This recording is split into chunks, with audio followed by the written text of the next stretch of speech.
মাঝরাতের সময় ছিল। শিয়ালকোট শহরে একটা সরকারি স্কুলে মৃত্যুপুরীর মতন নিস্তব্ধতা ছড়িয়ে পড়েছিল। তখনই একটা জোরে আসা বাইক ওই স্কুলের গেটের সামনে এসে দাঁড়িয়ে পড়ে। ওই বাইকে দুজন যাত্রী ছিল, রাহুল আর প্রীতি। তুমি বাইক এখানে কেন রেখেছো? স্কুলের প্রিন্সিপাল তো তোমার বাবা, তাই না? হ্যাঁ, তুমি ঠিকই বলেছ। এই স্কুলের প্রিন্সিপাল হলো আমারই বাবা। কিন্তু তুমি তো বলছিলে যে তোমার বন্ধুদের রুম খালি আছে, ওরা এই সময় শিয়ালকোটে নেই। খালি তো আছে ঠিকই, কিন্তু ব্যাপারটা হলো যে হঠাৎ করে আমি গেটটার উপরে লক্ষ্য করি যে গেটটা সবসময় বন্ধ থাকে। দেখো প্রীতি, গেটটা এই সময় খোলা রয়েছে। এর থেকে ভালো রোম্যান্স করার জায়গা কিন্তু আমরা কোথাও পাবো না, বুঝেছো? পাগল হয়ে গেছো নাকি তুমি? হতে পারে ভেতরে কেউ থাকবে হয়তো। আরে কি তুমি আজেবাজে কথা বলছো? এই স্কুলের প্রিন্সিপাল হলো আমার বাবা, আর আমিও তো এই স্কুল থেকেই পড়াশোনা করেছি। আমার মনে হয় দারোয়ান গেটে তালা লাগাতে ভুলে গেছে, আর এই সুযোগের সুবিধা আমাদের নিতেই হবে, বুঝেছো? এই কথা বলে রাহুল স্কুলের ভেতরে চলে যায়। কিন্তু ওরা দুজন স্কুলের ভেতরে যেই পা রাখে তখনই হঠাৎ করে ওদের দুজনের কানে কারো ছটফটানির আওয়াজ শুনতে পাওয়া যায়। এটা কার আওয়াজ? রাহুল প্রীতি দেখতে পায় যে গেটের সামনে কেউ একজন দাঁড়িয়ে রয়েছে, আর তাকে দেখার পরে ওদের দুজনের চোখ দুটো একেবারে ছানা বড়া হয়ে যায়। ওরা দুজন দেখতে পায় যে একজন ভয়ঙ্কর মুখওয়ালা একটা লোক দাঁড়িয়ে রয়েছে, আর ও তাদের দিকেই তাকিয়ে রয়েছে, যার চোখ দুটো একেবারে আগুনের মতন লাল ছিল। কিছুক্ষণের মধ্যেই রাহুল আর প্রীতির চিৎকার পুরো স্কুলের মধ্যে ছড়িয়ে পড়ে। পরের দিন সকালে ওদের দুজনের লাশ স্কুলের গেটের সামনে পাওয়া যায়। প্রিন্সিপাল আতুল কেঁদে কেঁদে নিজের অবস্থা খারাপ করে ফেলে। নিজের ছেলের মৃত্যুর পর থেকে মিস্টার আতুল খুবই চুপচাপ থাকত। সে নিজের অফিসেই বসেছিল। ঠিক তখনই ম্যাথসের টিচার মিস্টার বর্মা ওনার অফিসে চলে আসেন। ও আমার একমাত্র জোয়ান ছেলে ছিল যে আমাকে ছেড়ে চলে গেল, আর আজ পর্যন্ত ওকে কে খুন করেছে আমি জানতে পারলাম না। যদি একটা কথা বলি তাহলে আপনি কিছু মনে করবেন না। হ্যাঁ বলো না। স্যার, আপনার রাকেশের কথা মনে আছে তো? রাকেশের নাম শোনার পরই হঠাৎ করেই প্রিন্সিপাল আতুল অবাক হয়ে মিস্টার বর্মার দিকে তাকিয়ে তারপর বলে, তোমাকে আমি কতবার বলেছি যে আমরা এই ব্যাপারে একদম কথা বলবো না। দেওয়ালেরও কান আছে। আমি আপনাকে এটাই বলার চেষ্টা করছি যে স্যার, সেই রাতের পর থেকেই আপনার মনে হয় না যে স্কুলে কোনো কিছুই ঠিকঠাক হচ্ছে না? আমি তো প্রত্যেক দিন চারিদিক থেকে ওর আওয়াজে শুনতে পাই। এই তুমি একটু চুপ করবে? স্যার, আপনি মানুন আর না মানুন, কিন্তু আমার তো এটাই মনে হচ্ছে যে রাহুলের হত্যা ওই দারোয়ানের ভূতটাই করেছে। তখনই হঠাৎ করে টেবিলে রাখা ফোনটার মধ্যে রিংটা বেজে ওঠে। প্রিন্সিপাল আতুল ফোন রিসিভ করে আর সে কারোর সাথে কথা বলতে শুরু করে। ফোন রাখার পরে ওনার মাথায় চিন্তার ভাঁজ পুরো পরিষ্কার দেখা যায়। কি হলো স্যার? কার ফোনটা ছিল? আপনাকে এত চিন্তিত লাগছে কেন? যে ভয়টা পাচ্ছিলাম সেটাই হয়েছে। এখনো পর্যন্ত আমি আমার ছেলের মৃত্যুর শোক থেকে বেরিয়ে আসতে পারিনি, তার উপরে এই পুলিশ।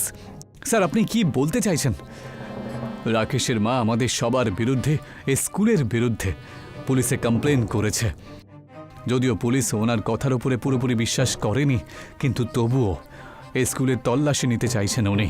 তুমি একটা কাজ করো, তাড়াতাড়ি সায়েন্সের টিচার শিলা দীক্ষিত আর এখানকার দারোয়ান ভীমাকে নিয়ে এসো। আর এখন এটা জিজ্ঞাসা করো না যে আমি ওদেরকে কেন ডেকে পাঠাচ্ছি। প্রিন্সিপাল অতুলের কথা শোনার পরে মিস্টার বর্মা শিলা দীক্ষিত আর দারোয়ান ভীমাকে ডেকে নিয়ে আসে। এখানে কেন ডেকেছেন আপনি আমাদের? চলো আমার সাথে ওই জায়গাতেই যেখানে রাকেশ ঘুমোচ্ছে। ওরা চারজন স্কুলের সেই অংশটার দিকে যায় যেখানে কেউ যেতেও না আসতেও না। কিছুক্ষণের মধ্যেই ওরা সবাই স্কুলের শেষের দিকে একটা যেখানে রুমটা রয়েছে সেখানে পৌঁছয়, যার মাটিটা একটু নরম ছিল। ভীমা পাশে রাখা কুড়ুলটা তুলে নেয় আর ওই মাটিতে খুঁড়তে শুরু করে দেয়। ভীমা অনেকক্ষণ ধরে খুঁড়তে শুরু করার পরে আর শেষে সে ক্লান্ত হয়ে পড়ে। তারপর সে বলে, এখানে তো কেউ নেই প্রিন্সিপাল বাবু, আমার তো খুবই ভয় করছে স্যার।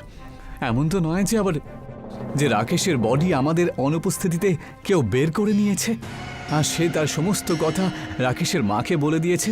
আর যদি এমনটা হয়ে থাকে তাহলে আমাদের চারজনকে সারাটা জীবন জেলে পৌঁছতে হবে স্যার। মিস্টার বর্মা এই কথাটা বলার মধ্যেই তখনই হঠাৎ করে ওই চারজন এমন অনুভূতি করে যে যেন মনে হচ্ছে রুমে ভূমিকম্প হচ্ছে। দেখতে দেখতে হঠাৎ করে মাটিটা ফেটে যায়, আর তার মধ্যে থেকে একজন ভয়ঙ্কর কালো আর ভয়ঙ্কর মুখওয়ালা লোক, যার চোখ দুটো আগুনের মতন জলজল করে জ্বলছিল, ওই চারজনকে মনে হচ্ছে যেন খেয়ে নেবে সেরমভাবে দেখতে থাকে।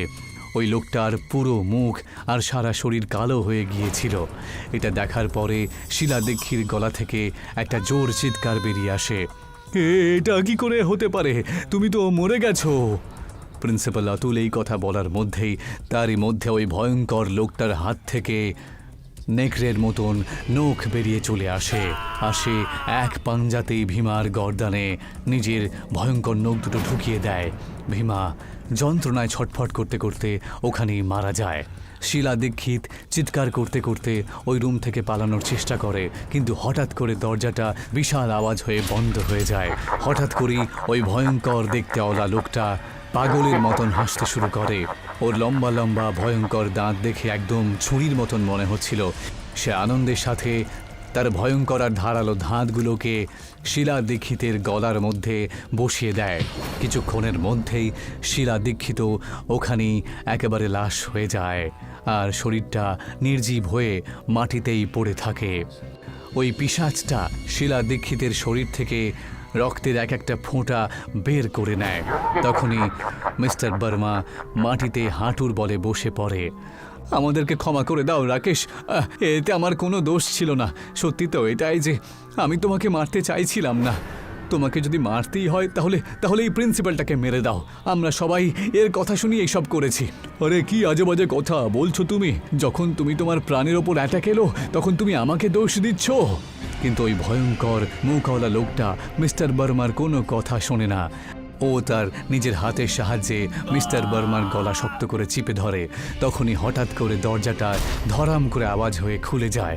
প্রিন্সিপাল দেখে যে ওনার সামনে পুলিশ শিয়ালকোটের ইন্সপেক্টর বরুণ, আর ঠিক তার পাশেই একজন বুড়ি ঠাকুমা সামনে দাঁড়িয়েছিল। ইন্সপেক্টর বরুণের চোখ দুটো একেবারে ড্যাব ড্যাব করে ছানা বড়া হয়ে থাকে। ওই ভয়ানক ব্যক্তি ইন্সপেক্টরের চোখের সামনেই মিস্টার বর্মার গর্দানটাকে একেবারে উবড়ে ফেলে দেয় মাটির মধ্যে। এই ভয়ঙ্কর দৃশ্যকে দেখার পরে প্রিন্সিপাল অতুল সঙ্গে সঙ্গে ইন্সপেক্টরের কাছে গিয়ে কাকুতি মিনতি করতে থাকে। আমাকে রক্ষা করুন ইন্সপেক্টর, আমাকে গ্রেপ্তার করুন, আমি জেলে যাওয়ার জন্য তৈরি। ওই ভয়ঙ্কর লোকটা কে? ও তো তিনজনকেই মেরে ফেললো। আরে ও আর কেউ নয়, বরং ও হলো আমাদের স্কুলের দারোয়ান রাকেশ। রাকেশ 1 বছর আগে আমাদের স্কুলের দারোয়ান হয়ে এসেছিল। ও খুবই ভালো আর সৎ মানুষ ছিল, আর আমরা সবাই বেঈমান। রাকেশ আমাদের 4 জনকে এই স্কুলের খাবারে উল্টোপাল্টা জিনিস মেশাতে দেখে নেয়। ও এটাও জানতে পেরে যায় যে আমরা 4 জন মিলে সরকারের তরফ থেকে পাওয়া বাচ্চাদের স্কলারশিপের টাকাতেও আমরা ভাগ বসাই। রাকেশ আমাদের সবাইকে পুলিশের হাতে তুলে দেবার হুমকি দেয়।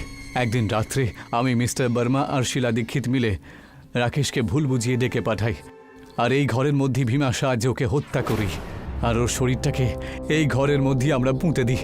আমি আমার অপরাধ স্বীকার করে নিচ্ছি। প্রিন্সিপালের এই কথা বলার পরই হঠাৎ করেই রাকেশের সেই ভয়ঙ্কর শরীরটা হাওয়াতে উধাও হয়ে যায়, আর ওই বুড়ি ঠাকুমার চোখ থেকে জল বেরিয়ে আসে। পুলিশ প্রিন্সিপালকে অ্যারেস্ট করে নেয়।